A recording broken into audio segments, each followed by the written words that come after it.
और हर साल आप लोग बुलाते हैं रविदास चेतना मंच द्वारा। जब भी कार्यक्रम आयोजित होता है आप लोग हमको न्योता भेजते हैं, सम्मान देते हैं। इसके लिए भी मंच को हम धन्यवाद देना चाहेंगे।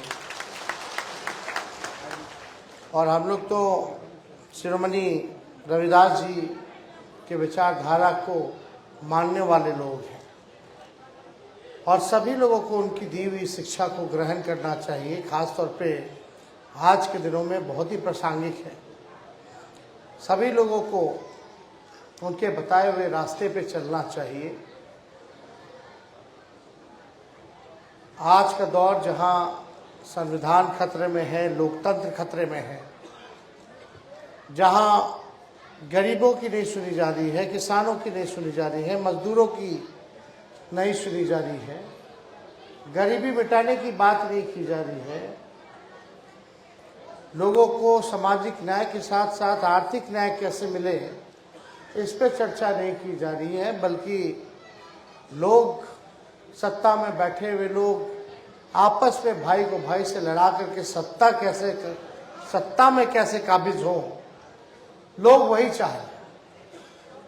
जो लोग सत्ता में बैठे कि हम सब आपस में लड़ते रहें, बंटते रहें और वो लोग राज करते रहें।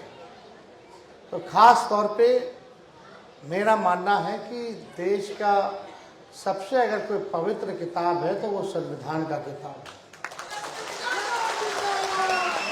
और देश जो है संविधान से चलता है, लेकिन संविधान की आड़ में आजकल लोग संविधान को ही खत्म करना चाहते हैं।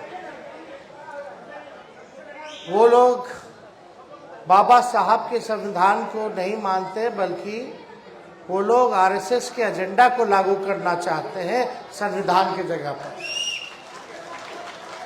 लेकिन हम सब लोग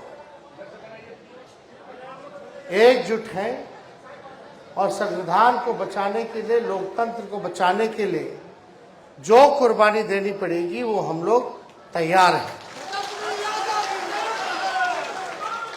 लगातार आप लोगों की मांग रही थी, पिछले बार भी हम लोग आए थे, अभी 17 महीने मौका मिला सेवा करने का, तो हम लोगों की कोशिश थी कि जो मुद्दे की बात हो उसको हम लोग लागू करें। सबसे बड़ा दुश्मन क्या है? लोग पढ़ लेते हैं, लिख लेते हैं, डिग्री मिल जाता है, लेकिन नौकरी नहीं मिल पाती। और समाज में अगर सबसे बड़ा दुश्मन है तो बेरोजगारी है। और परिवार में किसी एक व्यक्ति को भी अगर नौकरी मिलती है तो पूरा परिवार खुश रहता है, सुखी रहता है, किसी बात की चिंता नहीं रहती है। लेकिन अगर बेटा पढ़ लिया लिख लिया या बेटी पढ़ लिए लिख ली है, नौकरी नहीं है, तो इससे लोगों को घर में चिंता रहती है कि भाई घर कैसे चलेगा, आगे पीढ़ी कैसे बढ़ेगी, क्या सिक्योरिटी है। इसलिए 2020 में हम लोगों का ऐलान था कि बिहार सरकार में जितने रिक्त पद हैं उसको हम लोग भरेंगे। और हमने ये प्रण लिया था कि एक मौका अगर मुख्यमंत्री बनेंगे तो 10 लाख लोगों को सरकारी नौकरी हम देंगे। लेकिन हम लोग तो सरकार बना लिए थे 20 में, लेकिन बेईमानी से 10-12 सीट इधर उधर करके हम लोग 114-15 पे आए। 122 बहुमत चाहिए था, केवल 7 सीट ही हम लोग दूर रहे बेईमानी, केवल बेईमानी किया गया। लेकिन फिर भी हम लोग विपक्ष में आने के लिए तैयार रहे। लेकिन जब इन दिनों जब मौका मिला 17 महीने में काम करने का उप मुख्यमंत्री रहते हुए, तो हमारा जो नौकरी का एजेंडा था उसको हमने लागू कराया। इस 17 महीने में 5 लाख लोगों को सरकारी नौकरी हम लोगों ने दिलाया। और आज तक देश में कहीं भी इतनी बड़ी संख्या में बहाली नहीं निकली, नौकरी नहीं मिली, जहां बिहार सरकार में, महागठबंधन की सरकार में 17 महीनों में मिला। एक एक विभाग में 2-2 लाख से ज्यादा नौकरी। और अभी स्वास्थ्य विभाग का तो फाइल कर दिए थे 1,30,000 उसमें, लेकिन ये लोग निकाल नहीं रहे। फाइल किया हुआ है, पब्लिक हेल्थ कैडर बनाया हुआ है, लेकिन अभी ये लोग नहीं निकाल रहा। लेकिन निकाले ना निकाले, हम लोग आपकी लड़ाई लड़ने आए हैं। ये काम नौकरी कोई नहीं रोक सकता जो हम लोग काम करके आए। ये अधिकार हम लोग लड़ करके आप लोगों को दिलाने का काम करेंगे। इसी मंच के माध्यम से आप लोगों ने बुलाया था तो मांग थी कि भाई विकास मित्र हो, इन लोगों का कुछ कर दीजिए, कल्याण हो जाए। अभी श्री चंद्र राम जी बता रहे थे, चाहे तालमी मरकज हो, टोला सेवक हो, विकास मित्र हो, इनके जो है 25,000 जो है हम लोगों ने किया। तो सामाजिक न्याय के साथ साथ आर्थिक न्याय भी लोगों को मिला। और यही नहीं बल्कि आशा दीदी का तो हम 2500 कर दिया 1000 से। वो अभी भी फाइल रोका हुआ जब स्वास्थ्य मंत्री थे। तो इनके मन में मनसा थी कि भाई भाजपा में भागना है, इसलिए ये लोग कैबिनेट नहीं लाने देते थे। अब शिक्षा मंत्री जी हैं यहाँ, ये तो समय नहीं है, पहले ही बोल करके सब लोगों को बता देना चाहिए क्या क्या हम लोग काम किए, कैसे लोग हम लोगों को नहीं करने देता था, लेकिन फिर भी हम लोगों की ताकत थी तो हम लोगों ने कराया। ये सारा काम जो है हम लोगों ने किया। ममता हो, आशा हो, सब गरीब परिवार के समाज के अंतिम प्रधान की महिलाएं हैं, इनको उनका हक मिलना चाहिए, अधिकार मिलना चाहिए। इसको लेकर के हमने भारत के भी स्वास्थ्य मंत्री को चिट्ठी लिखी। वो चिट्ठी अगर ट्विटर पे देखिएगा, फेसबुक पे देखिएगा तो आपको मिल जाएगी, क्योंकि ये फैसिलिटर्स है और भारत सरकार का स्कीम आता है। लेकिन फिर भी हम 2500 कर दिए और हमने ये मांग की है कि भाई आशा वर्कर लोग को आप जो है कुछ कीजिए, आर्थिक रूप से और मदद कीजिए। ये चिट्ठी मिलेगा, लेकिन भारत सरकार में ना कोई सुनने वाला है ना कोई देखने वाला है। वहां गरीबों को नहीं देखा जाता, वहां केवल पूंजीपति को देखा जाता है, केवल पूंजीपतियों। मोदी जी के राज में गरीब गरीब होता जा रहा है, अमीर अमीर होता जा रहा है। कहाँ कोई सुनवाई हो रहा है, कहाँ कोई कार्रवाई हो रहा है गरीब को लेके। किसान जो है वो मर रहा है, लेकिन प्रधानमंत्री जी के पास समय नहीं है कि उनसे मिल सके। हम लोगों ने जाति आधारित गणना कराया, कितना लाभ हुआ। जाति आधारित गणना से ये पता चला कि भाई कौन लोग दिहाड़ी मजदूर है, कौन लोग नाला साफ करता है, कौन लोग ठेला धोता है, कौन लोग भूमिहीन है, किसको पक्का मकान नहीं है, किसके घर में नौकरी नहीं है।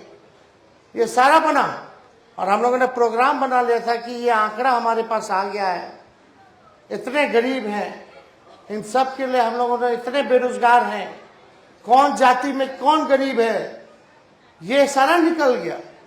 हम लोगों ने निर्णय लिया कि जिस परिवार में नौकरी नहीं है उसको परिवार को 2 लाख रुपए हम लोग देंगे पूरे बिहार में। जिसको अपना जमीन नहीं है उसको 1 लाख रुपया देंगे ताकि अपना जमीन खरीद सके। घर बनाने के लिए अगर पैसा नहीं है तो 1,20,000 रुपया देंगे ताकि वो अपना मकान जो है कम से कम पक्का का बना ले। इस काम में हम लोग लगे हुए थे, लेकिन चाचा जी पलट गए। अब क्या पलटे नहीं पलटे, जहां रहे खुश रहे। हम लोग क्या बुजुर्ग हो गए, अब क्या हम कोसेंगे। अच्छा थोड़ी लगता है इस उम्र का आदमी बुजुर्ग आदमी को कोसेगा, अच्छा थोड़ी लगता है। हम काहे कोसेंगे, जनता अपना हिसाब किताब करेगी। ये तो आप ही लोगों को ना हिसाब किताब करना है। तो हमको तो उनके प्रति ज्यादा कुछ हमको कहना नहीं है, लेकिन हम लोगों ने आरक्षण की भी सीमा बढ़ाई, क्योंकि जब आंकड़ा सामने आया जाति आधारित गणना के बाद तो उसमें आप लोगों का भी आंकड़ा जो है वो बढ़ा, दलितों का, महादलितों का भी बढ़ा, आदिवासियों का भी बढ़ा। तो उसी हिसाब से हम लोगों ने आरक्षण की सीमा को भी बढ़ाने का काम किया और सब काम हम लोग कर रहे थे। लेकिन कोई बात नहीं, हम लोग सब लोग आपके साथ हैं और आपकी मांग को लेकर के हम लोग लड़ते रहेंगे। लेकिन आप सब लोगों को भी गोलबंद होने की जरूरत है, आप सब लोगों को भी एक रहने की जरूरत है। एक रहिएगा तभी लड़ाई जीतिएगा। और हम लोग चाहते हैं कि आप लोग मुख्य धारा में आए, आप लोग आगे बढ़े। और अभी जो आयोग बना था महादलित आयोग, उसमें भी हमने अध्यक्ष बनाया राजेंद्र राम जी को, इनको मौका मिला। अनुसूचित जनजाति के आयोग में इनको हम लोगों ने अध्यक्ष बनाया। तो ऐसा नहीं है, समाज में हम लोगों ने आप लोगों को ध्यान रखा है और ध्यान आगे देते रहेंगे। आप लोगों का सम्मान बढ़े, इसको हम लोग हमेशा ध्यान में रखें। तो ज़्यादा कुछ हम ना कहते हुए आप सब लोगों को बधाई देते हैं। और कई हमारे विधायक हैं यहाँ, कई हमारे पूर्व विधायक हैं, कई नेता लोग हैं जिनको बोलना था बोल नहीं पाए, सारा समय हमको दिया है, इसके लिए भी उन सभी लोगों को हम दिल से धन्यवाद देते हैं। अब सब लोगों, कहीं भी होता है, कोई कार्यक्रम होता है, हम अपने लोगों को यही बोलते हैं, जाओ गरीबों के बीच जाओ, जाओ दलितों में जाओ, जाओ अति पिछड़ों में जाओ, जाओ आदिवासियों में जाओ, उनके दुख सुख का भागीदार बनो, उनको जोड़ो, उनको आगे बढ़ाओ। कोई कार्यक्रम होता है या रैली होती है, रैला होता है, जनसभा होती है, या हम पूरा बिहार 3500 किलोमीटर रोड से घूमे 10 दिनों के अंदर, उसमें भी यही हम लोगों ने संदेश दिया है कि आप लोगों को आगे बढ़ाना है, आप लोगों को जोड़ना है। यही काम में हम लोग लगे हुए हैं। तो यही काम में अब हम सब लोग जो है लगे और बड़ी ताकतों से हम लोगों को लड़ना है। एक तरफ प्रधानमंत्री हैं, एक तरफ मुख्यमंत्री हैं, उनके साथ उनके अलायंस पार्टनर हैं, गठबंधन के लोग हैं। आप देखिएगा भारत सरकार तो है, बिहार सरकार भी है, उनके अधिकारी, इधर के अधिकारी एक बीजेपी मानसिकता के, मीडिया अलग है, पूंजीपति अलग है, सब आपके खिलाफ है। एक हम ही लोग हैं जो एक दूसरे का सहारा हैं। अगर हम लोग मजबूत रहेंगे तो इन सभी बड़ी से बड़ी ताकतों को हम लोग लड़ाई लड़ेंगे।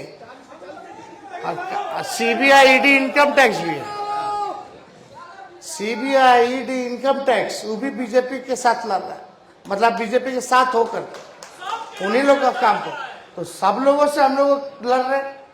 तो आप बस इतना ही प्यार, भरोसा, विश्वास जताइए, अपने बेटे और भाई को आशीर्वाद दीजिए।